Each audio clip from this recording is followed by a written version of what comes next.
Beneath the uniform and badge that were meant to represent justice, two racist cops revealed their true nature: arrogant, prejudiced, and power-hungry. That night, they didn't need a valid reason or evidence. All they needed was to see a black woman step out of a luxury car, and they decided to act like predators masquerading as protectors. They believed that cheap power gave them the right to humiliate anyone who wasn't like them.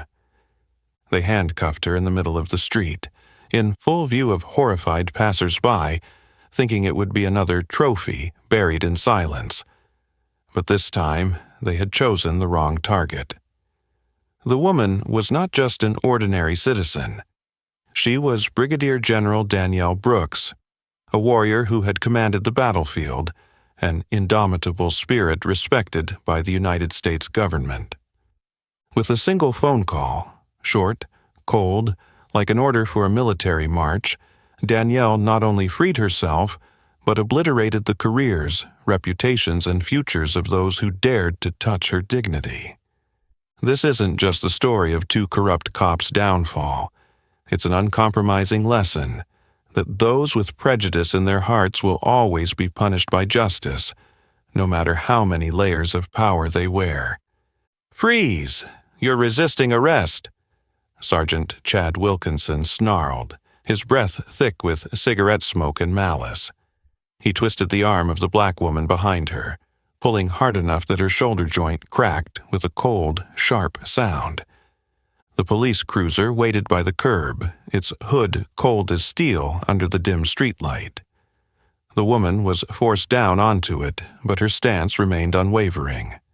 Her back straight as a sword, broad, muscular shoulders, and a face set in determination under the flickering light.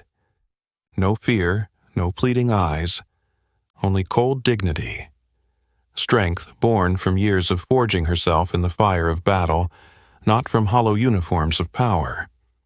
She turned her head, her sharp gaze cutting through the rain-spattered windshield of the police car, and in a deep, resonant voice, cold as steel, she spoke. "You just made the biggest mistake of your life." No yelling, no frantic resistance, just simple, but each word a dagger straight into the cheap confidence of those wielding wrongful power. Across the street, murmurs began to rise. People stopped in their tracks, eyes widened in shock. Phones were quietly raised, cameras started recording every moment. Their faces reflected a chaos mixed with disbelief. A woman handcuffed brutally, yet her demeanor made the entire neighborhood feel suffocated under an invisible pressure. Chad Wilkinson tightened the handcuffs even more, as if trying to reclaim the fragile authority slipping from his grasp. But deep inside, an unsettling chill began to seep, like a trickle of water breaching a wall of arrogance. He didn't know that. His mistake tonight wasn't just an act of unwarranted violence. It was a blow to his career, his honor, and the future he once thought was untouchable. A quiet night, a small sound, and a chain of irreversible events had just been set in motion. But Sergeant Chad Wilkinson could never have imagined that the woman he had just forced down onto the hood of a car, the one he thought was just another black suspect who needed a lesson, was actually someone who could ruin his career with just one phone call. Her name was General Danielle Brooks, a brilliant and renowned military figure in the United States who had commanded highly classified operations in the Middle East, where every decision she made determined the lives of thousands of soldiers. Her titles and medals filled her file, but tonight she wore no military uniform and was not escorted by military vehicles. She was simply an African-American woman, dressed in a plain black coat, dark jeans, and civilian boots, on her way to a top-secret meeting at the Pentagon. With just one sharp glance, a hint of professional composure, Chad and Peter Simmons should have recognized, from her cold demeanor, her steady stride, and the sharp eyes that had seen through war deserts, that this woman was unlike any suspect they had ever encountered. But they didn't look. They didn't want to look. What Chad Wilkinson and Peter Simmons truly saw and reacted to was simply her skin color and the expensive Mercedes-Benz S-Class parked by the curb under the flickering yellow streetlight. Fancy car, black woman. There must be something wrong. Chad muttered to Peter the moment Danielle stepped out of the car, holding a steaming cup of coffee. Just like the description the center reported, Peter half smiled, though in reality there had been no report. It was just the usual excuse, the reflex they pulled out whenever they felt their authority might be challenged. The two officers in their crisp uniforms, badges gleaming in the streetlight, didn't realize that it was they, not the woman before them, who were truly lost.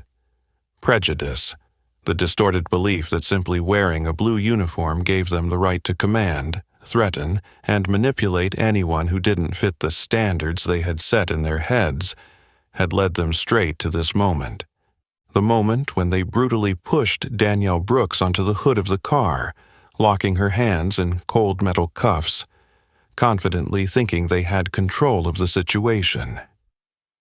What they didn't know was that beneath her simple appearance, the woman they were treating like an outlaw possessed power far beyond any mayor, senator, or local official they had ever nervously bowed to. And when Danielle Brooks looked up, locking eyes with Chad Wilkinson, her gaze, calm, disdainful, and deep as the bottom of the ocean, made the hand holding the cuffs tremble slightly. A small tremor, but enough for his survival instinct to raise a vague alarm. Only, it was too late. The mistake was sealed with the click of the metal cuffs, and the wheels of destruction had begun to turn. Irreversible.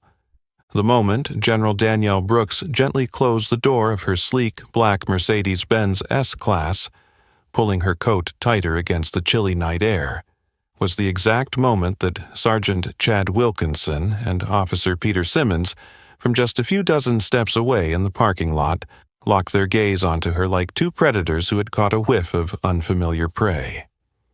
It wasn't the look of diligent law enforcement officers, nor the kind of vigilant stare that duty sometimes requires.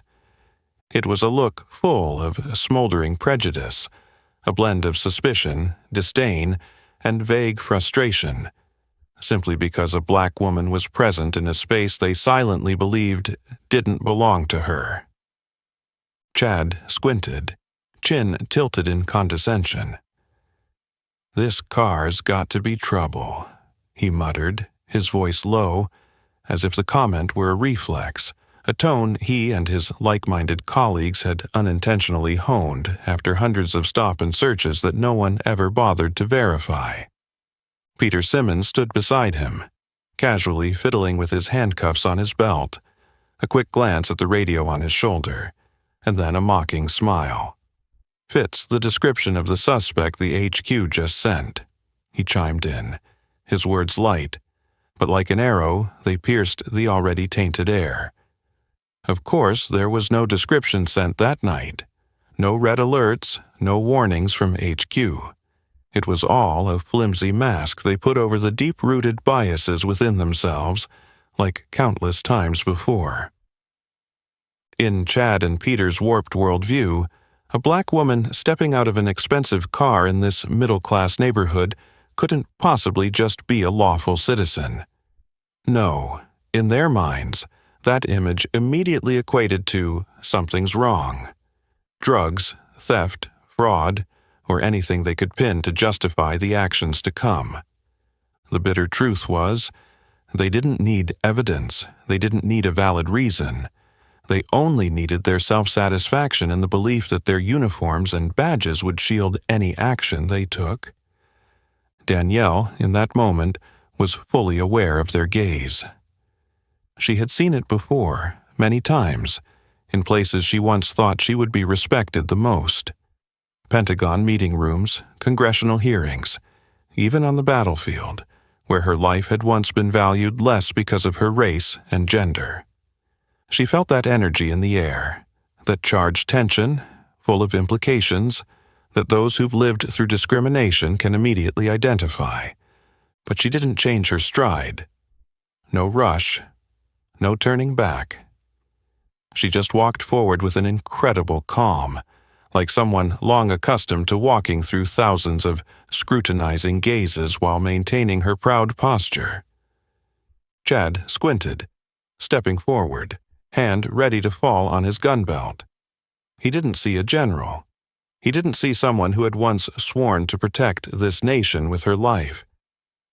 He only saw an easy target, an opportunity to assert his small power by bringing someone he considered beneath him down.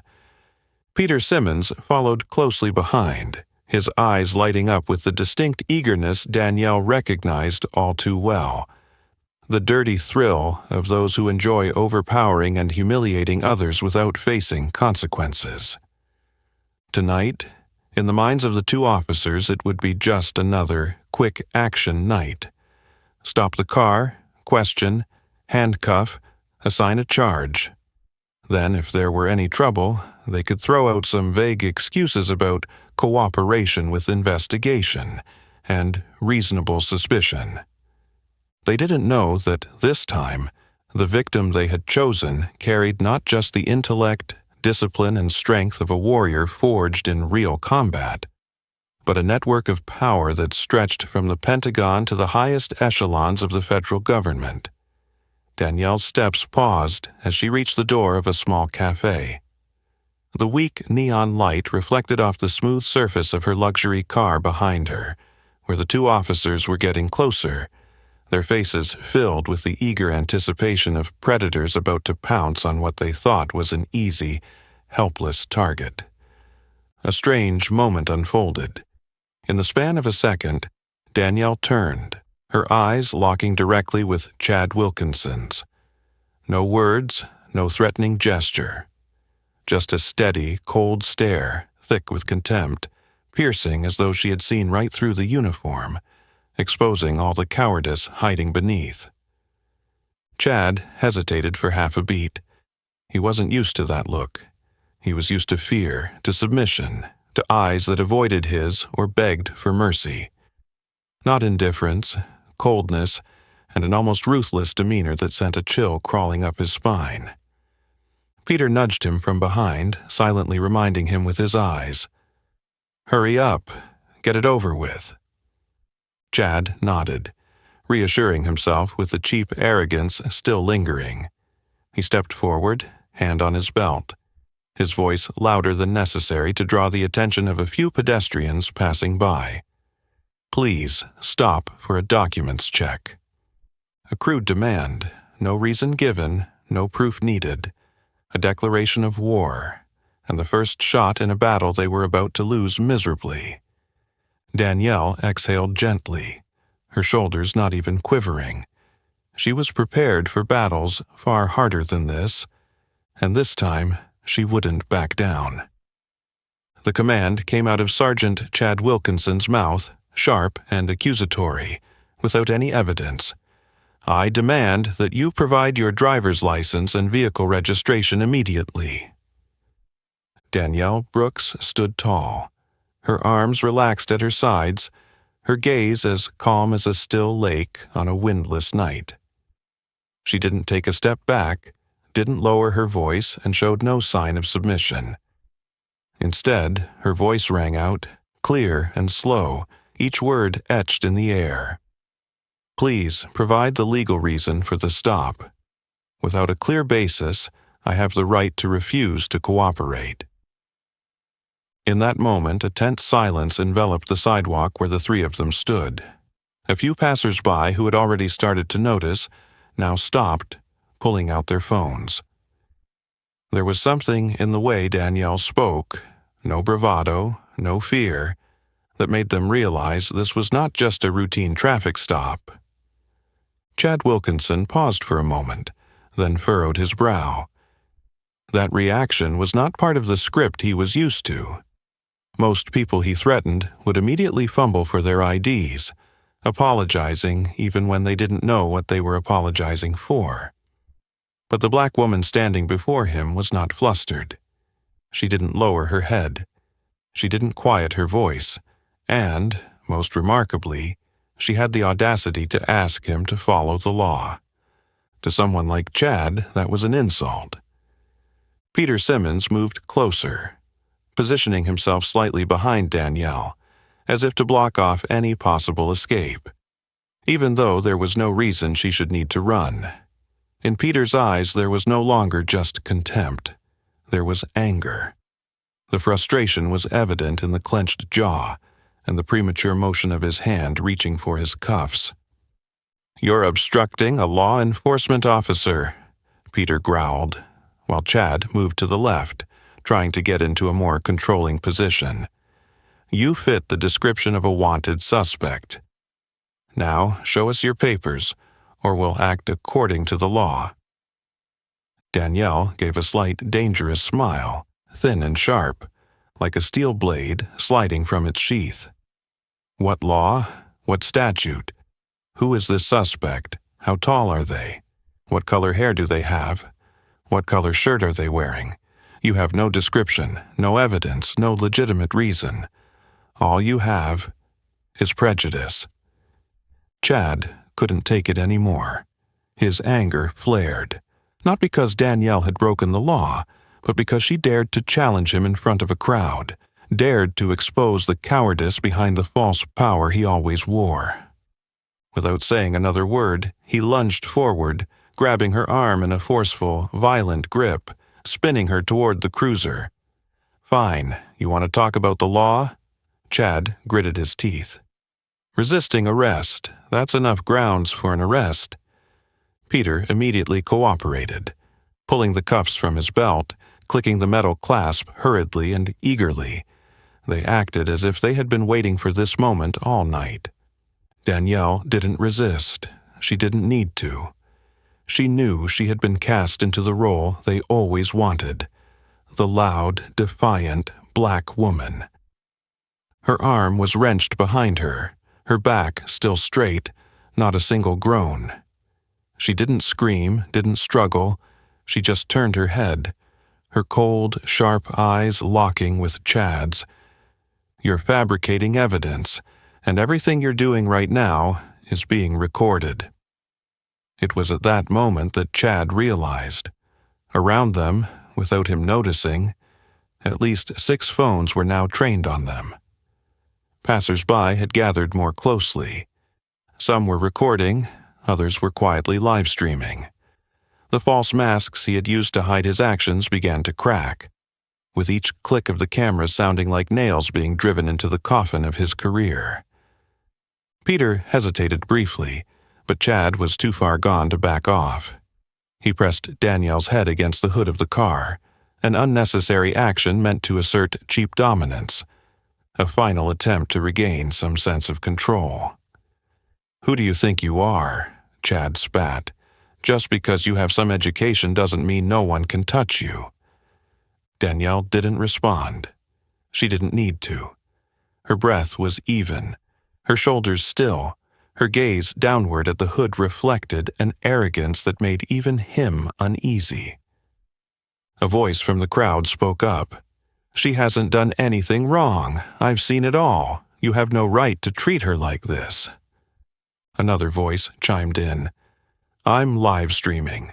People are watching. Hundreds of them." Peter began to feel nervous. Sweat beaded on his forehead, despite the cold weather. His hand still gripped the cuffs, but his eyes flickered between Danielle, Chad, and the crowd. This was no longer a quick stop like they had thought. The situation was spiraling out of control. As for Chad, he clung to his illusion of power, trying to keep his voice steady. "Take her to the station, check her ID. If there's nothing, then we'll let her go."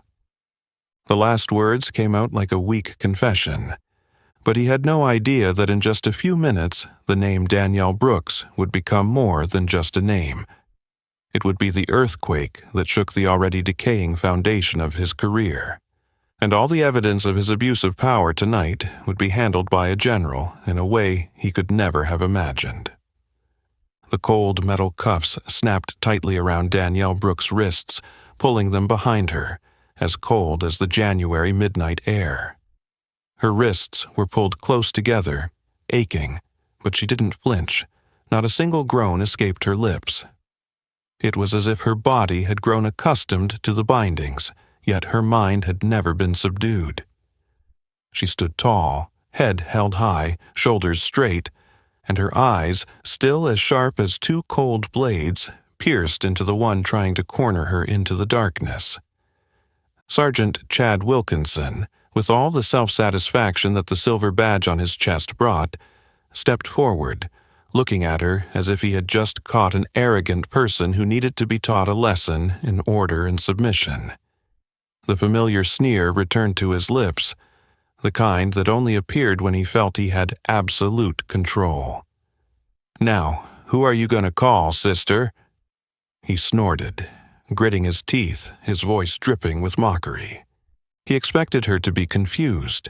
He expected the cuffs to make her tremble. He expected the insults, the contempt, and the looming presence of Peter standing behind her to crush her confidence, just like it had with dozens, hundreds of others whom he had subdued with the same tactics. But he had underestimated the woman standing before him. Danielle didn't say anything for a few seconds. She simply exhaled deeply, as though counting down in her mind. Her anger was no longer there. The initial rage, if it had existed, was buried deep inside, replaced by a sharp calmness forged during years of commanding on the battlefield. She knew that impulsive emotions were a luxury, and that intelligent responses were her weapon. She tilted her head, glancing toward a young man in the crowd holding his phone up to record. He looked like a college student, wearing a faded gray hoodie and worn-out Nike sneakers, his confused gaze glued to the scene, as if not believing what he was witnessing. She looked at him, not smiling, but her eyes softened just enough for him to feel that she wasn't afraid, nor did she need sympathy. Then, in an unusually calm voice, she spoke clearly, as though reciting a code. "Call this number for me. 703-571-XXXX. Read the following code exactly. Echo Bravo, 79 Charlie Lima, Foxtrot 1. Both Chad and Peter froze. They didn't understand what she was saying.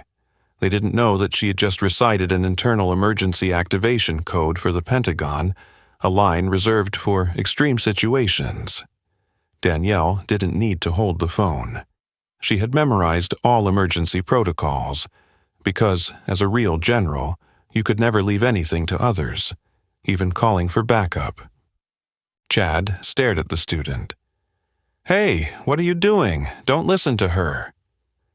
But the student dialed the number. Despite his shaky hands, he followed the woman's words, trusting her more than any police badge in sight. Peter took a step toward the student, but Danielle spoke, her voice now no longer soft. "I advise you not to interfere with the Defense Department contact.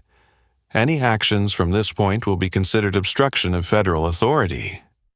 That warning made both officers stop in their tracks, though they still hadn't fully grasped what was happening. The phone rang twice.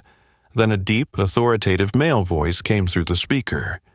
"This is the Pentagon security line. Please confirm your identity and access code." Both Chad and Peter were frozen in place. Chad's face turned pale, his eyes wide, his back stiff. Danielle didn't miss a beat. Her voice rang out immediately. "This is Brigadier General Danielle Brooks. I have just been unlawfully detained by 2 police officers. Badges 4872 and 5193. I request immediate verification of authority and intervention." Peter took a half-step back. Chad, struck as if by lightning, turned toward the radio on his shoulder, waiting for some miracle to erase the stupidity of his actions. But the miracle didn't come. Just then, Peter's radio crackled to life with a panicked, urgent, and cold voice. "All units, emergency order! Emergency order! Halt all activities in the area. Stop now. Do not approach the subject. A high-ranking official is involved. Repeat. All units, stand down now. The crowd murmured. The person live-streaming raised their phone higher. The initial skepticism in the crowd shifted to sheer horror, not because the woman was dangerous, but because she had enough power to send the entire system into chaos with just a single phone call recited from memory. Peter let go of his belt as if he had touched a high-voltage power line. Chad stood still, sweating, his vision blurring. In that moment, he realized that the cold cuffs he had used to subjugate so many had now become the chain that would drag him to the bottom. Danielle remained standing, unshaken. Her gaze was no longer cold. It was like a mirror reflecting the fear in the eyes of the two men before her. You just targeted the wrong person, and you're about to find out what that means. Danielle Brooks' final warning echoed in the thick air, heavy with the metallic scent of fear that was beginning to take shape. Chad Wilkinson felt like every sound around him had been suffocated. All that remained was the pounding of his heartbeat in his ears, a chaotic rhythm he couldn't control. Peter Simmons wasn't any better. His entire body was stiff, his sweaty hand gripping his gun belt like a lifeline in the storm that was rapidly approaching. Danielle Brooks, despite her hand still bound behind her, held her posture with unyielding dignity, as if she were the one giving orders in this chaotic scene. No tremor in her voice, no frantic glance, just a chilling calm, a strength honed over years of commanding on the battlefield, where a single wrong decision could bury an entire regiment. She scanned the crowd, her gaze resting on a young boy holding a phone, his eyes wide with worry. He looked like a college student, thin, wearing a faded hoodie and worn-out Nike shoes. He seemed like just another accidental witness, but now, in his hands, he held a direct link to the entire system of power operating behind Danielle. With an oddly calm voice, she spoke. "Young man, please call this number for me, 703-571-XXXX. When connected, please read the following code exactly as I give it." No panic, no hesitation. As if she were coordinating a military operation, not standing on a street corner, handcuffed by two local officers and surrounded by a skeptical crowd. The street seemed to hold its breath. Only the sound of the wind and the quick breaths of those about to witness an earthquake remained. The boy nodded, his fingers trembling but still pressing the correct numbers. Danielle lifted her chin, her voice firm and clear as she recited the military code. Echo Bravo 79, Charlie Lima, Foxtrot 1. The code meant nothing to ordinary people, but to those who had sat in tactical command centers, those symbols were the keys to the gateway of supreme power, a priority line reserved for national security emergencies.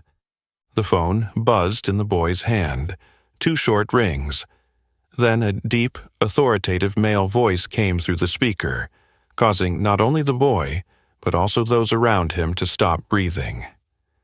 "This is the Pentagon security line. Please confirm your identity and access code." Peter Simmons swallowed hard, his eyes widening to the point where the whites were stark under the broken yellow street lamp. Chad Wilkinson glanced quickly at him, his face pale as ash, his body frozen. In that moment, Chad knew. This had gone beyond any control he ever imagined. Danielle didn't hesitate. She spoke immediately, her voice resonant, full of authority and certainty. "This is Brigadier General Danielle Brooks, Military ID 4-5-2-7-1. I am being unlawfully detained by 2 local police officers, badges 4872 and 5193, at the corner of Monroe Street and 8th Avenue. I request immediate verification of authority and support." As soon as she finished speaking, An oppressive silence fell over the street. No one spoke. No one dared to move. On the phone, after a brief moment, short, but in Chad and Peter's eyes it felt like an eternity, another voice came through, now more urgent and grave. Identity of General Brooks confirmed. Emergency response units are en route. All local units are required to stand down immediately. Cease all contact with the subject. Repeat, stand down. Do not approach the subject. Chad's radio crackled to life with a series of chaotic orders. All units, stop immediately. That is a federal target. Stop now. Peter took a full step back, his face drained of all color. Chad stood there, his hand limp, the cuffs still dangling from Danielle's belt, a living testament to his ignorance and arrogance. The crowd began to murmur, phones not only recording the scene, but also live streaming it to social media, where thousands of eyes were beginning to focus on this seemingly small event. The moment when two police officers, fueled by prejudice and abuse of power, unknowingly buried their careers in front of the whole world. Danielle turned back, locking eyes with Chad. Her gaze was no longer just a warning, it was a verdict. You just triggered a national security incident. You will pay for this stupidity and arrogance with your futures. Chad opened his mouth, likely to offer a justification or perhaps a desperate apology, but the shrill sirens in the distance cut through all other sounds. A convoy of black SUVs, their windows tinted and without plates, sped toward them, red and white lights flashing, reflecting off the cobblestones. The game was over, and those who thought power resided in their uniforms would soon realize that some people, even in the simplest of civilian clothes, carry the power of an entire nation within them. The sirens of the black SUV convoy tore through the air, their flashing red and white lights sweeping the street like tidal waves, reflecting off the glass of the surrounding buildings, bathing the space in a blinding, threatening glow. But even as the impending chaos approached, Danielle Brooks remained unmoving, like an unshakable pillar in the midst of a raging current. The handcuffs were still tightly fastened behind her. But true power, the power built on intellect, courage, and integrity, had never been bound. The phone in the young boy's hand remained connected, the speaker carrying the sharp, authoritative sounds from the other end. And while every eye was on her, Danielle Brooks, calm, her voice steady and clear, spoke directly into the phone. I am Brigadier General Danielle Brooks. Two officers with badge numbers 4872 and 5193 have unlawfully detained me. I request immediate verification of their authority. That introduction, brief and concise, was like a bomb detonating in the tense air. Danielle didn't need to justify herself. She didn't need to explain. Just stating her name and rank was enough to set the wheels of power in motion behind the scenes. The night wind from the Potomac River whipped against the faces of those standing around, carrying a bone-chilling cold. But the cold from nature itself couldn't compare to the cold creeping down the spines of Chad Wilkinson and Peter Simmons. Both men stood frozen, eyes wide, hands stiff, breath caught in their chests. Over Peter's radio, a voice suddenly shouted, shattering the silence of the night. All units, stand down! Stand down! Stand down! This is a federal emergency! The voice no longer held the usual bureaucratic calm. It was sharp, firm, weighted with real fear, the kind of fear that only emerges when those within the system realize they've just stepped onto a mine they can't escape. Peter Simmons stumbled back, almost tripping on the sidewalk. He stammered, raising both hands as if to prove his innocence, but had no explanation for his recent actions.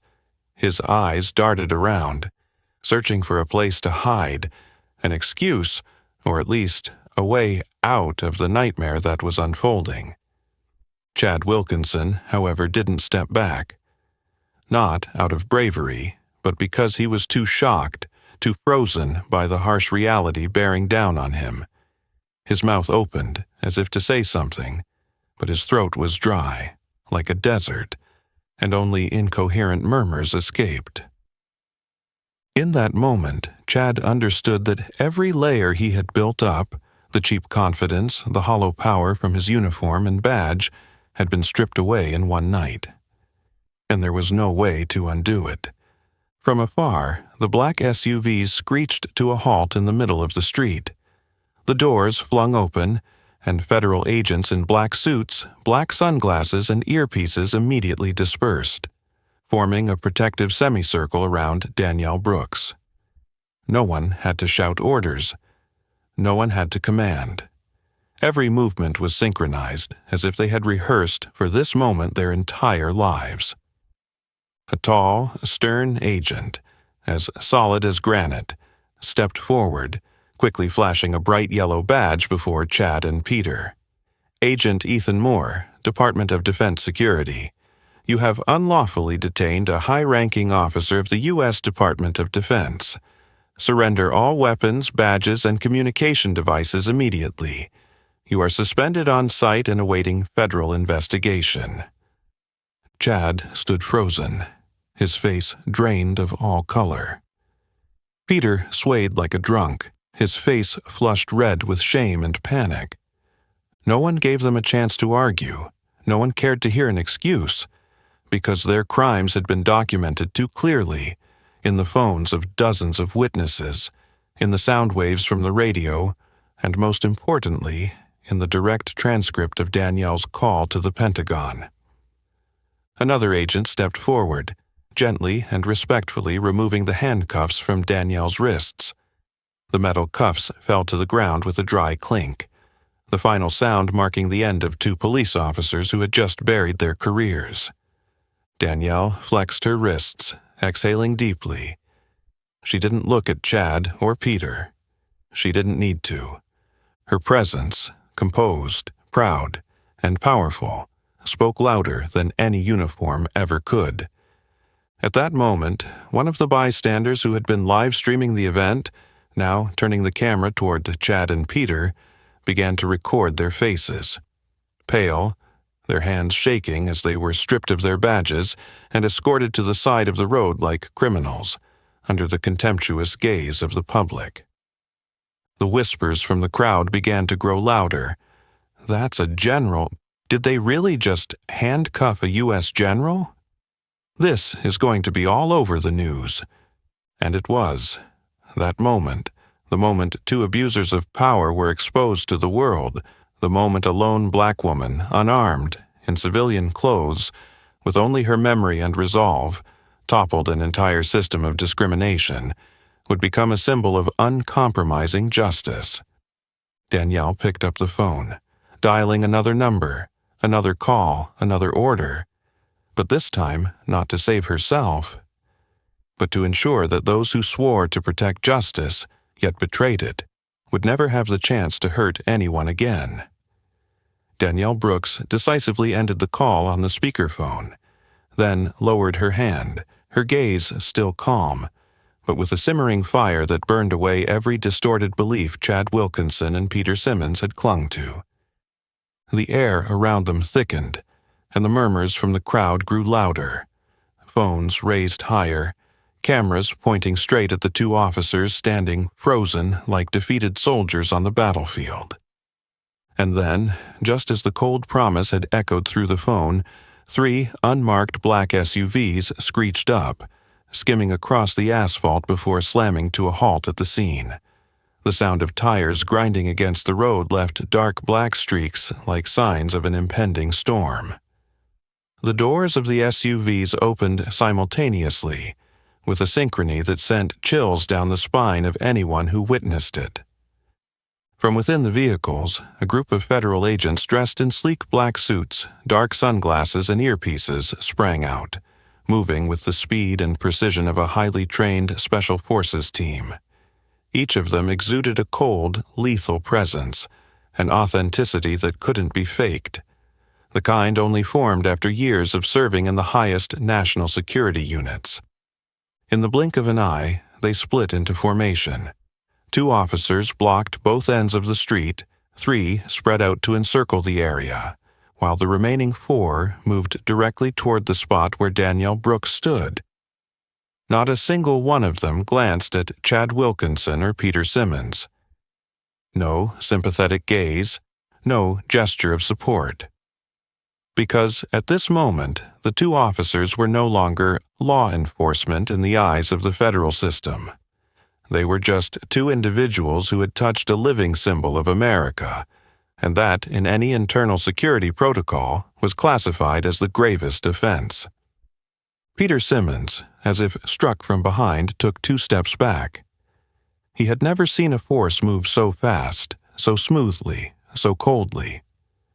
Chad Wilkinson, meanwhile, could only clench his hands until his knuckles turned white, his back soaked in sweat, despite the cold wind blowing from the river. The team leader, a tall, graying man, his muscular frame concealed beneath his perfectly tailored black suit, stepped directly in front of Danielle. He nodded slightly, his voice steady, carrying the weight of true authority. "General Brooks, ma'am, we've arrived by direct order from the Secretary of Defense. We are taking full control of the scene. Permission to proceed with Level 1 security protocol." Danielle nodded in response, her eyes briefly flicking over to Chad and Peter, a glance that held no anger, no scorn, simply a sentence that needed no words. The team leader signaled, and immediately 2 other agents moved in, disarming them, removing their radios, stripping their badges off like peeling away the last layer of power they clung to. Every action was cold, efficient, no wasted words, no pitying glances. Peter Simmons tried to speak, to explain something. "We didn't know. We were just following procedure." But the agent standing before him didn't respond. He merely extended a thick white envelope, stamped with red. "Emergency suspension order."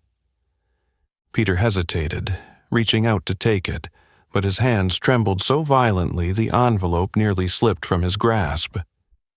Chad Wilkinson was in worse shape. He stood motionless, his eyes glued to the ground, lips pressed tightly together in a faint, bloodless line. He knew that any words he spoke now would only make the situation more disastrous. And then, a scene that the crowd would never forget unfolded before their eyes. 2 police officers, once commanders of the neighborhood through power and fear, now escorted like criminals, no badges, no guns, no signs of authority left to command anyone. Danielle Brooks, in her simple civilian coat, standing still, and letting the entire justice system operate for her. Agent Ethan Moore turned, bowing his head respectfully to Danielle. "We've seized the weapons and badges of the 2 suspects. Federal charges will be filed tonight. Do you have any further requests before we leave the scene?"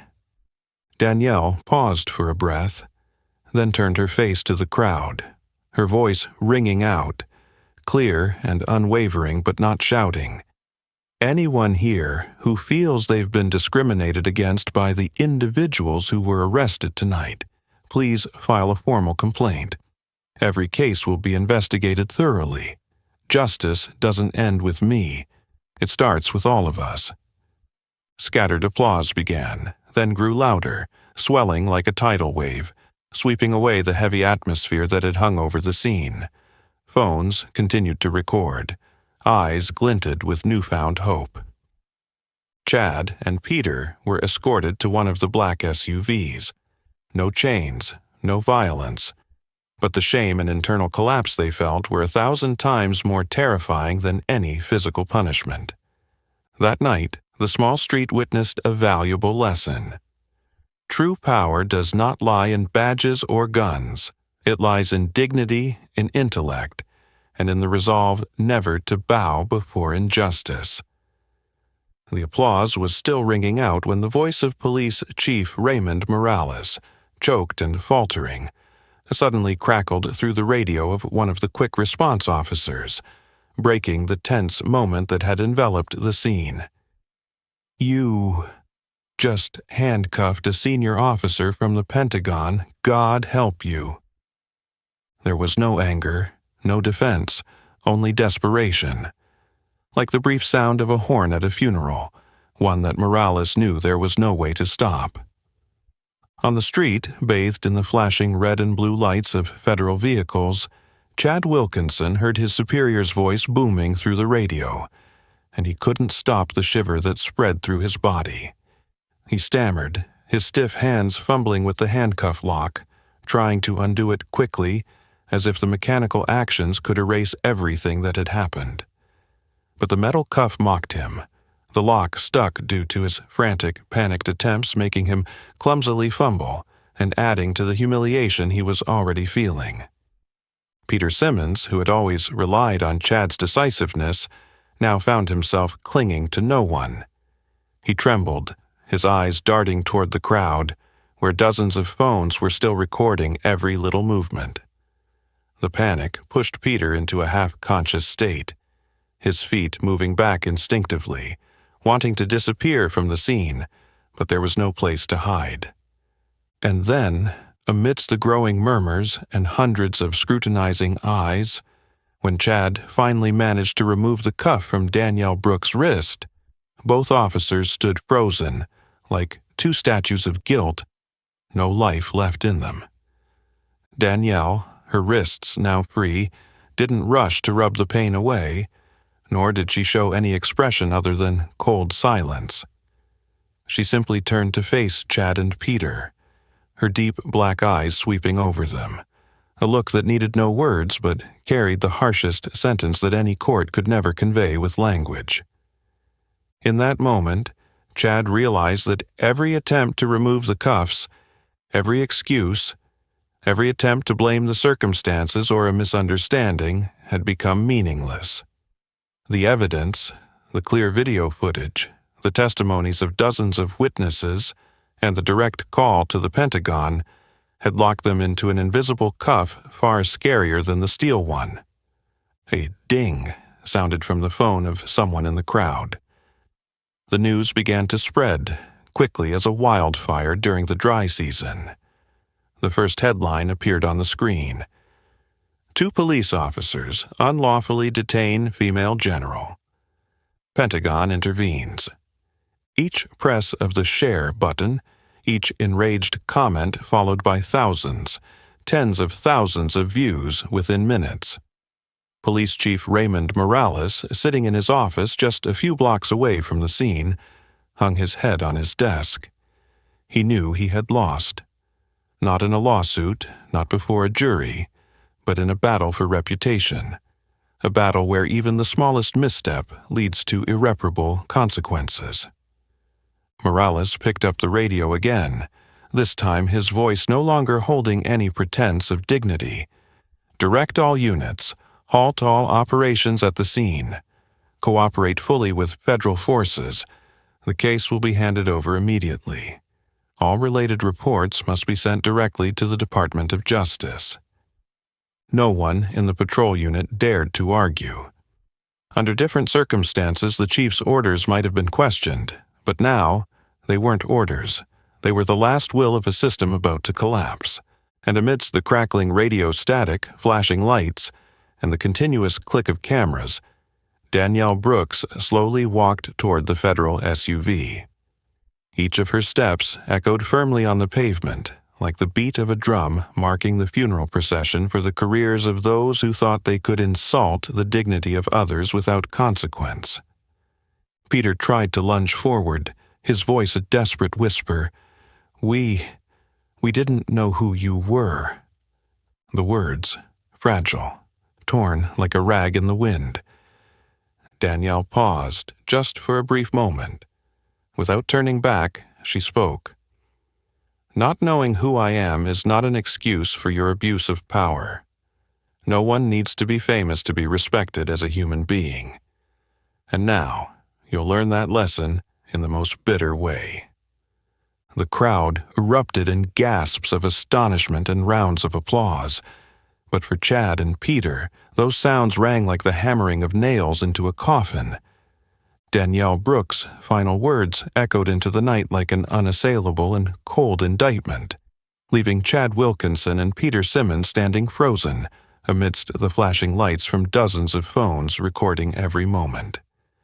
Without so much as a glance back, Danielle turned and walked directly toward the open black SUV, where a federal agent in dark sunglasses, hand to his earpiece, nodded respectfully in anticipation. In her hand, she held the phone that had been returned to her, the screen still lit, as if inviting the next move she had long since planned in her mind. Danielle raised her head, scanning the thick, oppressive atmosphere around her, and with a decisive motion she dialed a pre-programmed number. The phone rang only once before the connection was made. On the other end, a deep, authoritative voice instantly responded, "Deputy Secretary McAllister speaking." "What's the situation, General Brooks?" Danielle didn't need to beat around the bush or fill the air with pleasantries. Her voice, though low, was sharp as a blade freshly honed. "I'm requesting an immediate internal investigation order. Target, Sergeant Chad Wilkinson and Officer Peter Simmons, Monroe District Police Department. I demand a full review of their stop and search history, arrests, and any related civil complaints from the past 3 years. I want a preliminary report on my desk before dawn." On the other end, there was a brief moment of silence, not from hesitation but from astonishment at the speed and decisiveness of the general. Then, with astonishing quickness, McAllister's voice dropped, firm and assured. "Understood. I will personally direct the Military Inspector General and the Department of Justice to coordinate. A red-level priority order will be issued within 5 minutes. Do you require anything else?" Danielle glanced briefly at Chad and Peter, who were still standing motionless like 2 soulless statues amidst the occupied scene. "I need all documents related to these 2 officers to remain classified until the investigation is complete. Any destruction, alteration, or delay from within will be prosecuted criminally. I want this incident to set a precedent, a lesson, a milestone." McAllister's voice, on the other end, conveyed a respect that couldn't be hidden. "Understood, General. The order is now in effect. We will ensure no one escapes responsibility." Danielle hung up, slipped the phone back into her coat pocket, and slowly walked back to the center of the scene. Now nearly silent, with only the sound of the wind and frozen gazes remaining. She stopped right in front of Chad and Peter, just a few steps away. No federal agents intervened. No one shielded them. Because they understood that this was her moment. A moment for her to deliver judgment. Not through a courtroom, not through a jury, but through her very presence, through the weight of the truth and justice she represented. Danielle crossed her arms in front of her chest, her cold gaze piercing through the last remnants of defense that Chad and Peter still clung to. "You think you're strong because you have the power to arrest, because you wear badges, because you have a gun at your hip," she began, her voice not loud, but resonating through the night like the toll of a bell. "But true power is not in those things. It's in using that authority to protect, not to oppress. To ensure justice, not to feed a diseased ego. You forgot that. And now, the very system you once exploited will come back and swallow you whole." Peter trembled like a branch in the wind. Chad, despite trying to maintain a stoic expression, couldn't hide the cold sweat trickling down his forehead. "You didn't just offend me today. You offended the very principles this country was built on, that every citizen, regardless of race or status, deserves to be treated with dignity. And I, with all my authority and honor, will make sure you pay for every action you've taken." No applause was needed, no cheers, only silence, a silence heavier than any boos, descended upon Chad Wilkinson and Peter Simmons, crushing them in a flood of guilt and collapse they couldn't escape. Danielle turned and strode back toward the black SUV. One of the agents immediately opened the door for her, a gesture as flawless as if welcoming a head of state. As Danielle stepped into the vehicle, a strong gust of wind swept through the street, carrying away the ashes of the power illusions Chad and Peter had once harbored. It was like a cleansing, a cruel reminder that in this country, justice, though delayed, would never be lost. The door of the SUV shut, concealing Danielle's figure. The convoy of SUVs began to roll away slowly from the scene, leaving behind the two men who had just been judged, and a community that had been restored with faith in justice. That night, Monroe District would never be the same, and the names Chad Wilkinson and Peter Simmons would forever be tied to an indelible disgrace. As the SUV door slammed shut, the engine hummed softly beneath its armored steel frame, but outside, the atmosphere remained frozen, encapsulating Chad Wilkinson and Peter Simmons in the inescapable humiliation of their power stripped bare. Even as the federal vehicle began to roll away, Danielle Brooks kept her gaze fixed through the window, as if an invisible spear was piercing straight through the twisted consciences of the two men who had once believed that a uniform could shield them from their wrongdoings. She didn't need to roll down the window. She didn't need to shout. Just one look. A look that contained an entire world of cold disdain and an unshakable affirmation. And then, as if the cold wind that swept through Monroe District carried her final message, Danielle Brooks turned her head, her eyes still fixed on the two men drowning in their shame, and spoke, not loud, not hurried, but cold as a blade striking stone. Today, you chose the wrong target, but rest assured, I will ensure you never have the chance to choose wrongly again. Each word she spoke, every sentence, felt like a sharp dagger cutting through the layers of illusion that Chad and Peter had wrapped around themselves throughout the years of abusing their power.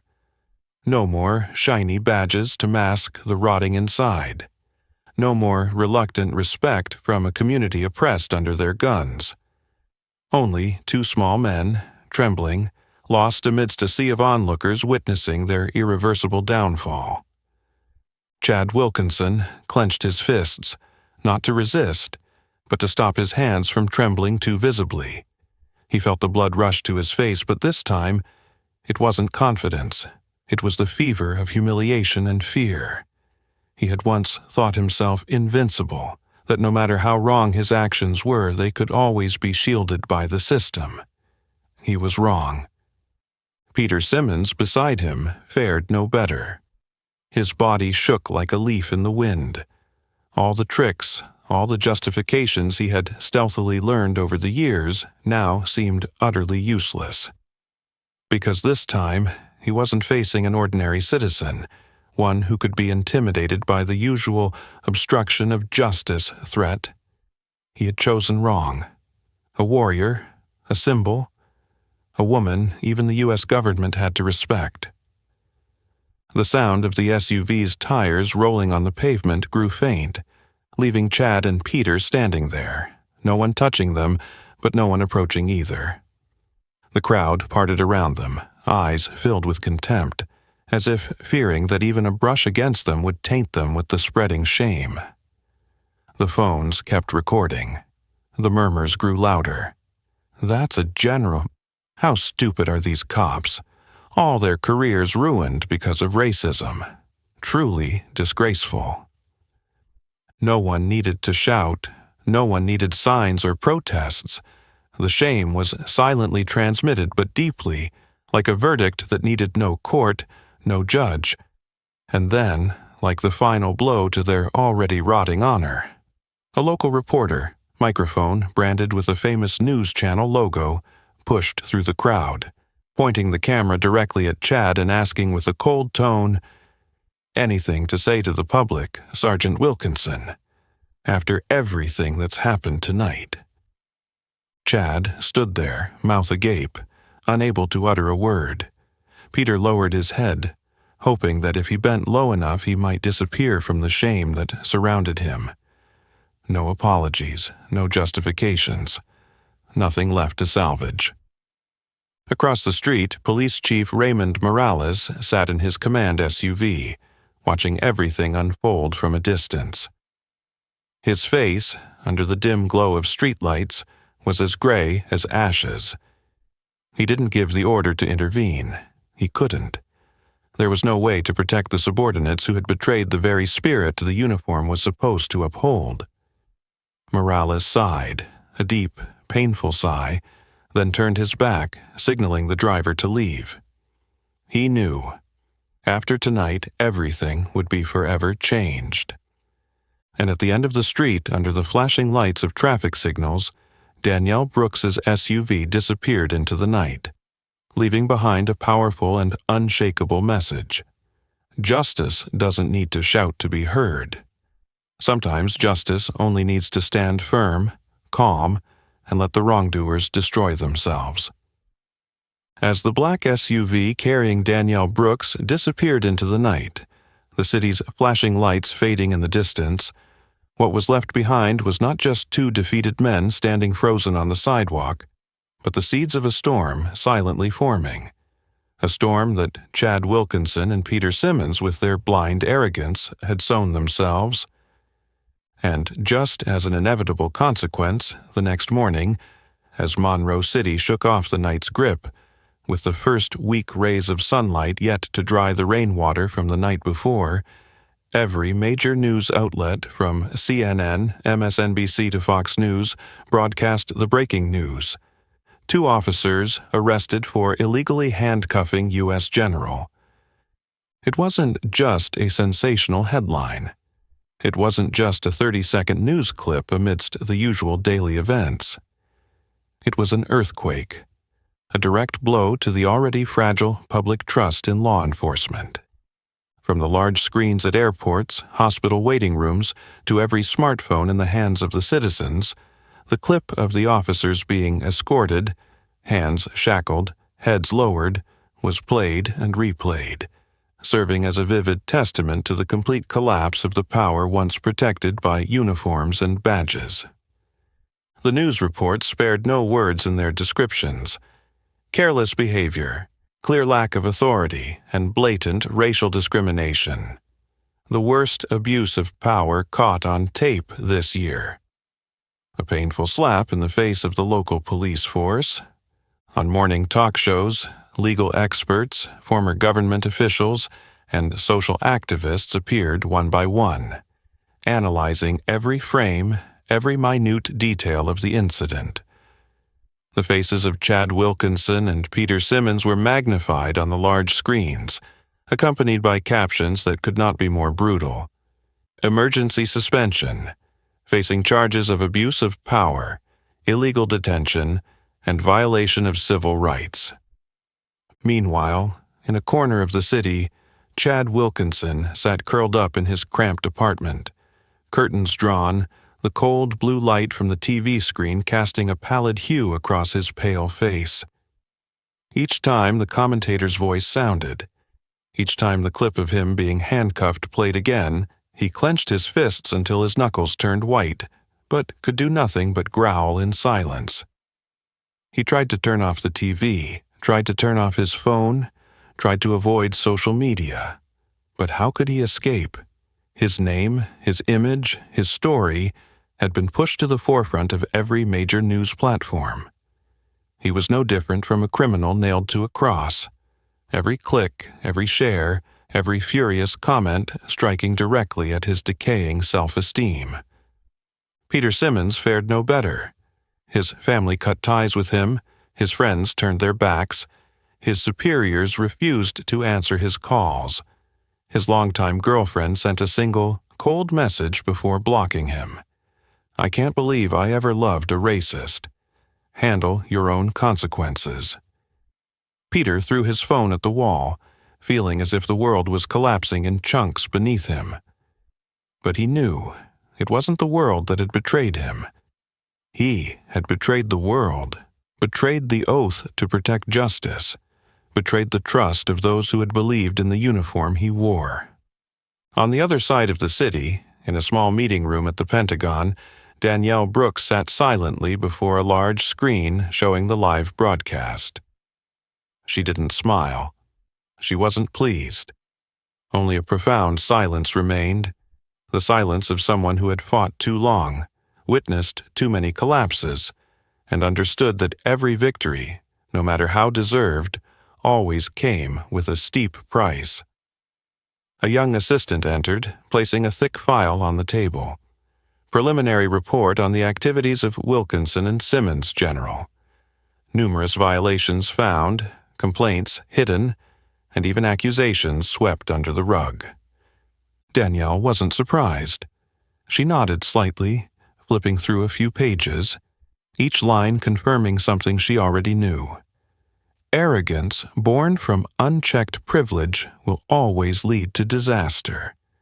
And it was the job of people like her, those who never sit idle in the face of injustice, to make sure that every disaster was exposed to the light. In the city's government offices, emergency meetings were called one after another. Politicians awkwardly scrambled to salvage their image. Lawyers debated the legal damages. Senior officers bowed their heads before cameras, reading prepared apologies that everyone knew were hollow. But all those efforts seemed small, ridiculous, in the face of the rising storm of public outrage. On social media, one hashtag was leading the national trend. Justice for Danielle Brooks, millions shared. Hundreds of thousands called for police reform, and thousands of photos of Danielle Brooks in civilian clothes, head held high, eyes full of determination, spread like wildfire, becoming a new symbol of courage and justice. For Chad Wilkinson and Peter Simmons, this wasn't just a temporary humiliation. It was a permanent sentence engraved on their lives. No matter where they lived, no matter how many times they changed their names or tried to hide their past, they would forever be remembered by all of America as a lesson that could never be forgotten. The heat from the media storm had barely begun to subside when, that very night, as the lights of Monroe City still shimmered on the wet streets, Chad Wilkinson and Peter Simmons were immediately suspended under an urgent order from the highest command, an order issued without any explanations or excuses.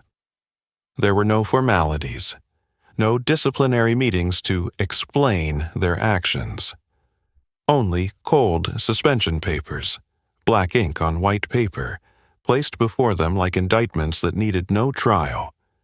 Forced to surrender their guns, badges, and IDs that very night, both men left the police station like strangers, the eyes of their former colleagues watching them with a mix of shock and fearful disgust, as if afraid that they, too, might one day become the next sacrificial victims in the rising storm of justice.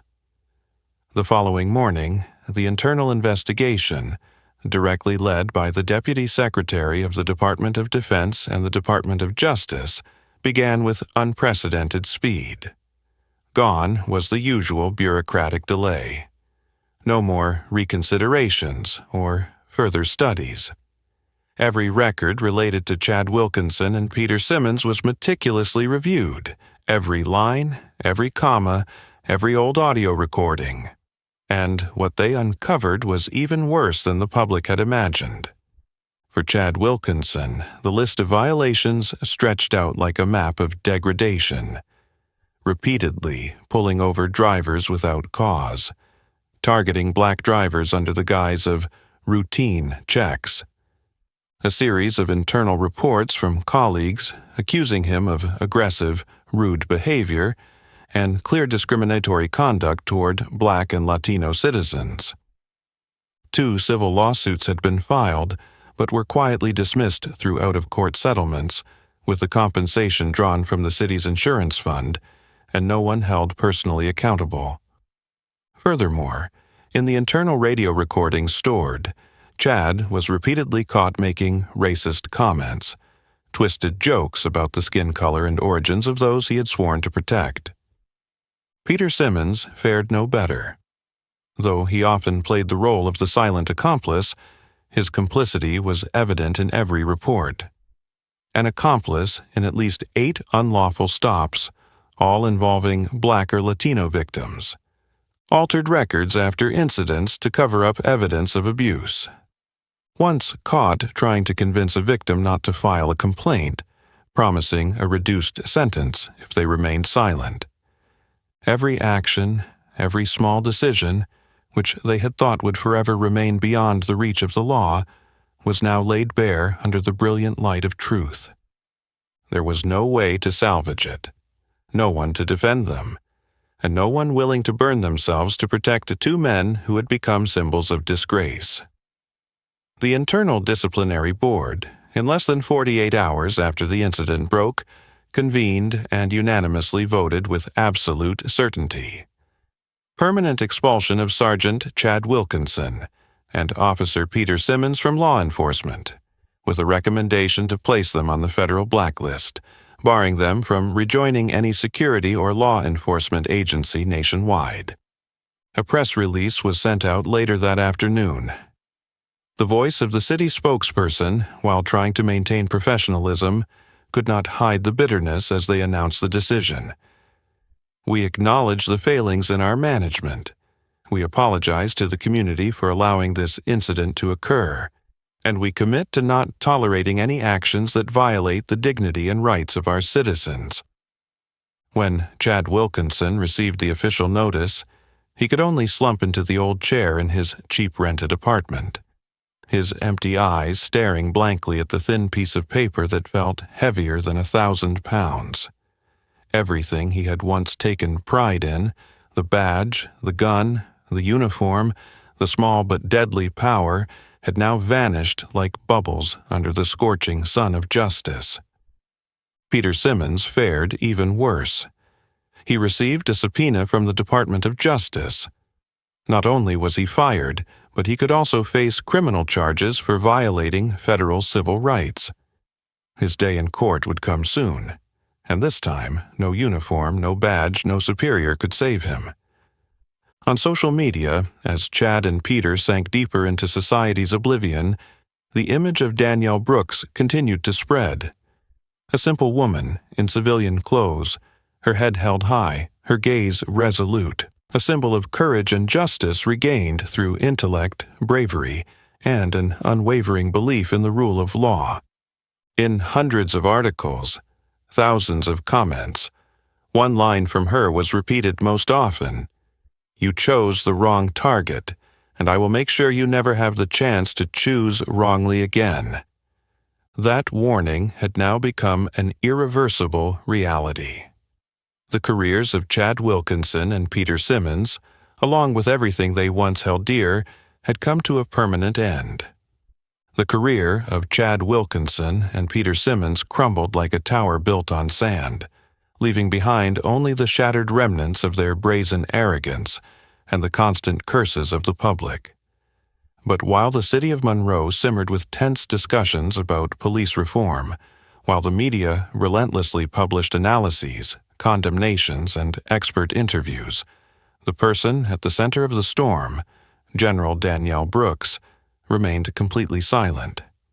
Danielle did not file lawsuits. She did not hold press conferences. She did not seek compensation. She did not demand public apologies.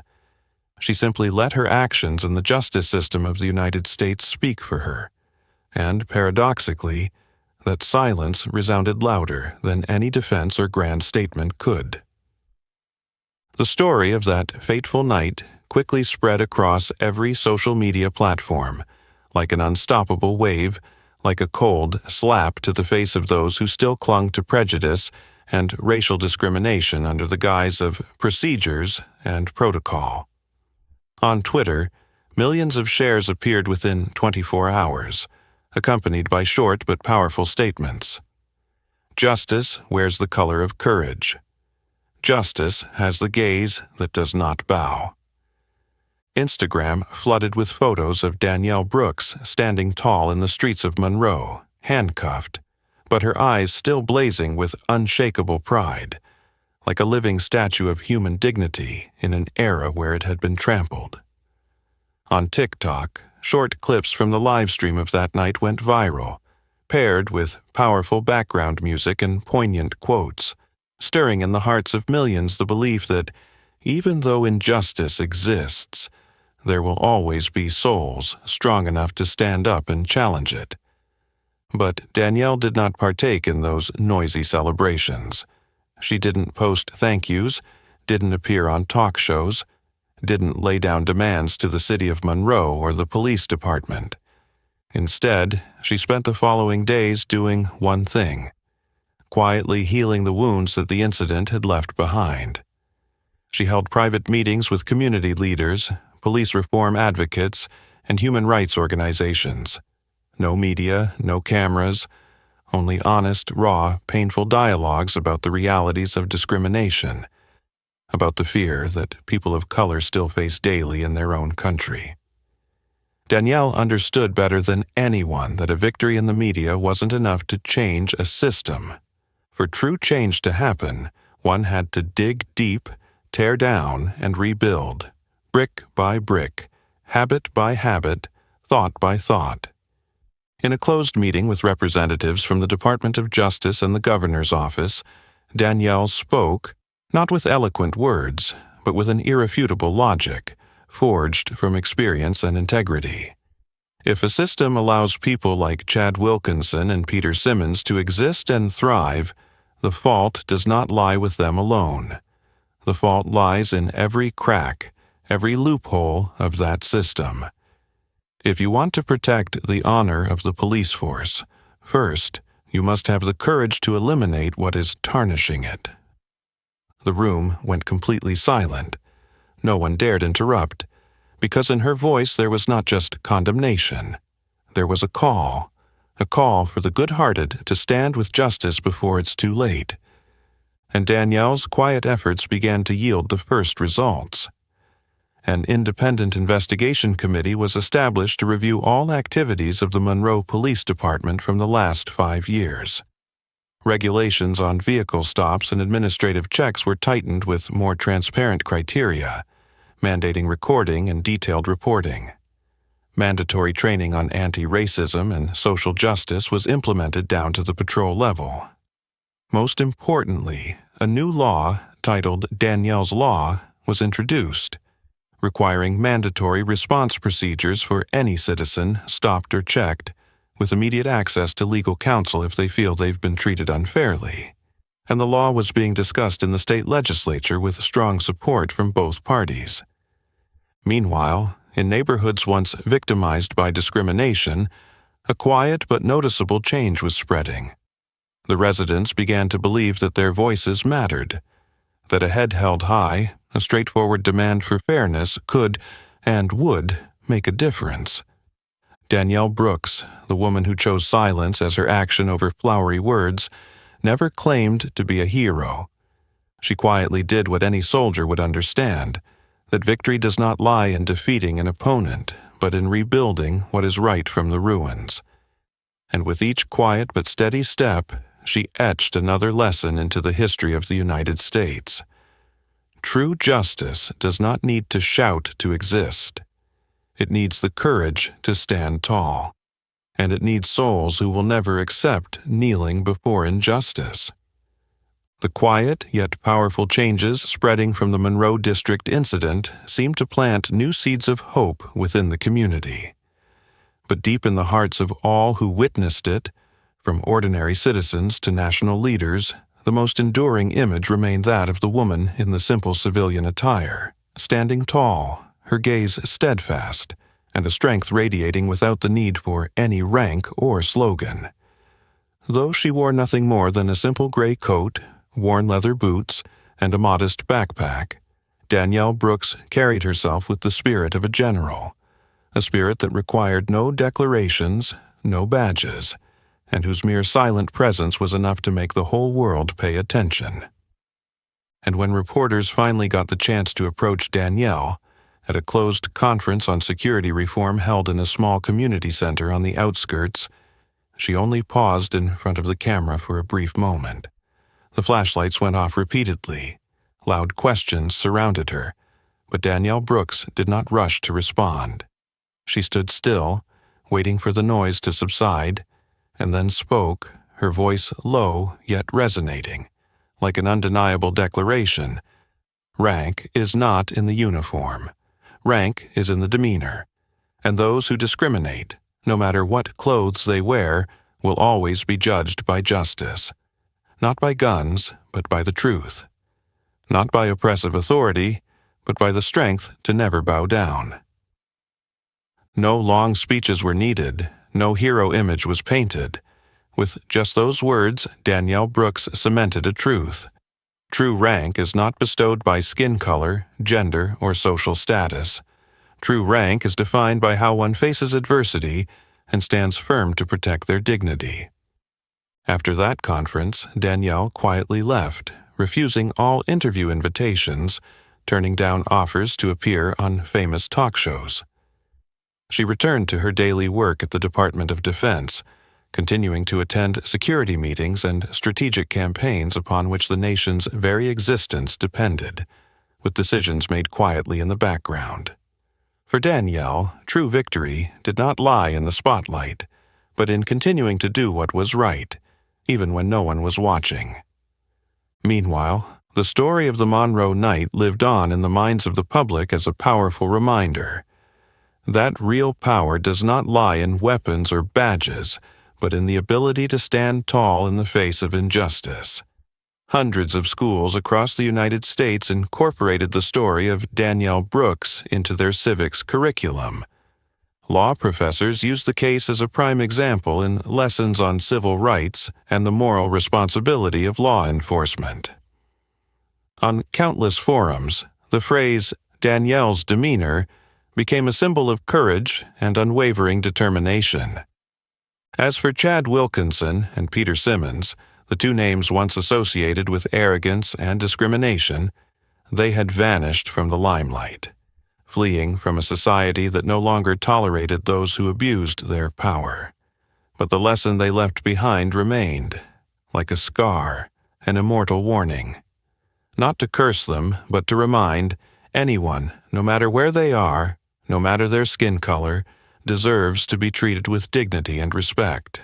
And those who forget that will sooner or later face the judgment of justice, in one way or another.